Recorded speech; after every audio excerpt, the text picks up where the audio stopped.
குடும்பத்தில் சமாதானம் இல்லை, நிம்மதி இல்லை அப்படின்னும் போது அது எப்படின்னா, இந்த ரோட்டில் ஒரே டிராஃபிக் ஜாம் ஆகியிருக்கிற மாதிரி நிறைய குடும்பம் அப்படி தான் இருக்குது. உள்ளே போனீங்கன்னா வீட்டில் டிராஃபிக் ஜாம், கொத்தவால் சாவடி மாதிரி எல்லாம் ஒன்று முட்டி மோதிட்டு நிற்கிறாங்க. ஒருத்தர் இங்கே கட்ட வண்டியை வச்சுக்கிட்டு அங்கே லாரி யோ எடியா அப்படிங்கிறது, ஆளாளு கத்த வேண்டியது, போட்டு இடிக்க வேண்டியது, இது பண்ண வேண்டியது, மிரட்ட வேண்டியது, சத்தம் இது குடும்பத்தில் நடக்குது. நிறைய குடும்பங்கள் அப்படி இருக்குது பாருங்க. இப்படியே கொத்தவால் சாவடி மாதிரி உள்ள பெரிய கலாட்டா நடந்துகிட்டு இருக்குது. ஆளாளுக்கு ஒன்று, மாமியார் ஒன்று பேச, மருமக ஒன்று பேச, மச்சான் ஒன்று பேச, மச்சினிச்சி ஒன்று பேச, ஆளாளுக்கு பெரிய கலாட்டாவே நடந்துகிட்டு இருக்குது. இதுக்கு நடுவில் இருக்கிற ஒரு பெந்தகோஸ்து விசுவாசி தவறாம கோயிலுக்கு போயிட்டு பைபிளை எடுத்துட்டு போயிட்டு பைபிள் எடுத்துட்டு வீட்டுக்கு அங்கே கிடந்து அழுது ஜெபம் பண்ணிக்கிட்டே இருக்கிறாங்க. அவங்க கேட்ட என்ன சொல்றாங்க, அழுது ஜெபம் பண்ணாத நாளே கிடையாதுங்க. நான் கேட்டேன், எத்தனை நாள் நீங்க அழுது ஜெபம் பண்ணீங்கன்றதுக்கு மெடலா கொடுக்குறாங்க உங்களுக்கு? என்னங்க இது, எதுக்கு அழுது ஜெபம் பண்றீங்க? இல்லைங்க, அடியேன் நான் என்ன செய்ய முடியும், அழுது ஜெபம் பண்ணிட்டு இருக்கேன். அழுது நான் ஜெபம் பண்ணாத நாளே கிடையாது. என் குடும்பத்துக்காக கண்ணீர் விட்டுக்கிட்டு இருக்கிறேன்.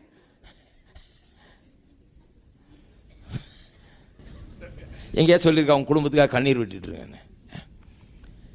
குடும்பத்துக்காக என்ன பண்ணுங்க, அதிகாரத்தை எடுங்கள்.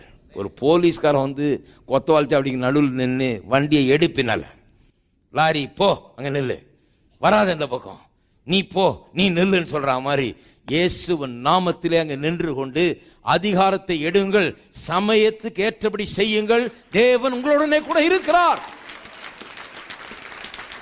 இயேசுவின் நாமத்தினாலே சகல குழப்பத்தையும், பிரிவினையும், பகையும், கசப்பையும், விரோதத்தையும், துரோகத்தையும் உண்டாக்குகிற சகல ஆவிகளையும் இயேசுவின் நாமத்திலே கட்டுகிறேன், அதிகாரத்தை எடுக்கிறேன், தேவனுடைய வல்லமையை கட்டவிழ்கிறேன். இந்த இடத்திலே சமாதானம் உண்டாவதாக, நிம்மதி உண்டாவதாக, சந்தோஷம் உண்டாவதாக என்று இயேசுவின் நாமத்தினாலே சமாதானத்தை கூறுங்கள்.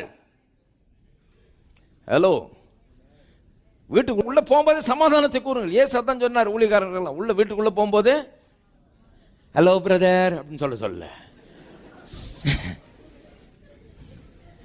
இயேசுவின் நாமத்திலே சமாதானத்தை கூறுகிறேன். போகும்போதே ஒரு அதிகாரத்தோட போகணும். அது வரைக்கும் குழப்பம் இருந்தால் கூட ஓடிடணும் நம்ம போனதுனால. இயேசுவின் நாமத்திலே நிம்மதி உண்டாவதாக, சுகம் உண்டாவதாக, ஆரோக்கியம் உண்டாவதாக, சமாதானம் உண்டாவதாக, மகிழ்ச்சி உண்டாவதாக, நிறைவு உண்டாவதாக, குறைகள் நீங்குவதாக. இயேசுவின் நாமத்தினாலே உங்கள் வீட்டை பார்த்து பேசுங்கள், உங்கள் பிள்ளைகளை பார்த்து பேசுங்கள், உங்கள் சூழ்நிலையில பார்த்து பேசுங்கள், கையின் பிரயாசத்தை பார்த்து பேசுங்கள், உங்க வீட்டு செவுத்தை பார்த்து பேசுங்கள், அடுப்பங்கரையை பார்த்து பேசுங்கள். என்ன காலி பிரதர்,